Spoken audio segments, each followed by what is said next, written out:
Hello, this is Horst, your chef. Yes, Seafood on the Rocks is back, and so am I once more.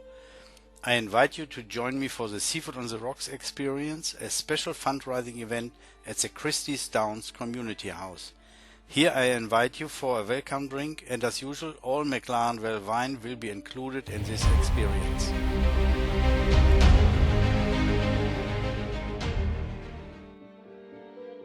Here you find cured Atlantic salmon, sea tuna, oysters and prawns, all served on frozen rocks and ice.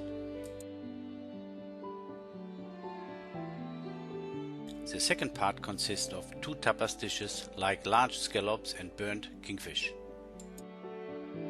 And the main course is an individual serve of local fish with white wine poached and steamed side dishes. The dessert is always dark chocolate mousse and Shiraz parfait and red wine creme brulee. Please join me and support this community event. To book your seafood table, just call or send me a text. Hope to see you soon. Horst, your almost retired chef.